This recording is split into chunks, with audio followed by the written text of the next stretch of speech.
like to thank everyone here for sparing time to come and join us in today's discussion, decent work in the digital economy. It's a concept which is not new. It has been there, and we know very well that this is the way to go.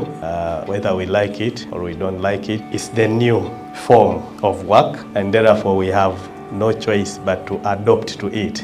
The ways of dealing with the workplace and the definition of the workplace has changed. We have to conduct ourselves as employers. Whether the worker is at the workplace or the worker is working virtually somewhere, we need to pay attention to a number of critical issues related to productivity and decent work. How can we be proactive in this space which is continuously expanding? So the community of practice then becomes very relevant, because this is a platform that as ILO we are promoting to ensure that we address the aspects of decent work which were missing yesterday, which should be in place today, and which will continue promoting decent work into the future. The high cost of internet in Africa. I mean, if you're trying to promote the digital economy, you must have not only reliable internet connectivity, but also let it be cheap. The other issue is digital literacy and skills gaps. As the union, we periodically organize change management workshops to urge our members to be ready for change. We always tell them ICT is the way to go. Don't resist change or else you're going to get out of business. So our members are ready for change. We lobby for them scholarships in different organizations that are bigger, which we affiliate to. As Ministry of Gender, we commissioned the development of the digital job matching platform and also the development of the labor market information system.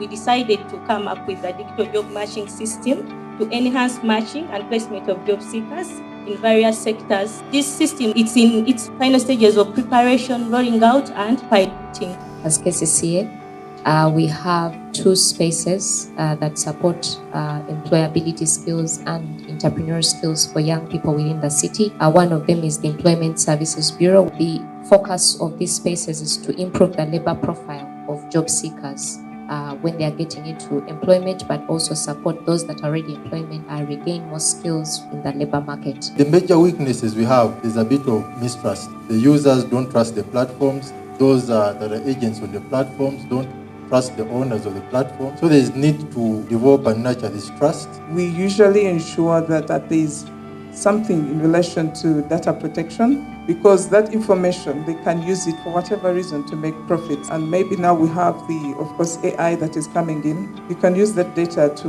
base an application to provide certain information. There's an issue of mindset there. People's mindsets need to be changed, because if I have a smartphone, it's not that I'm going to do indecent or whatever. Even if I choose to do, fine, it may be my right, but I also need to think of how it's affecting the person next to me. So how can we also have that flow of information between different stakeholders, between the private sectors, between the government entities, between the education, the academia? So when we're talking about the digital space, let's think without the box. Let's come up with ideas that will speak beyond what we can actually see. If you watch sci-fi movies, what was a sci-fi movie 10 years ago is now reality. So you can think, when they were developing that movie and it was called science fiction, what was going on in their brains? What kind of innovation? So that's the kind of thinking that we need to embrace.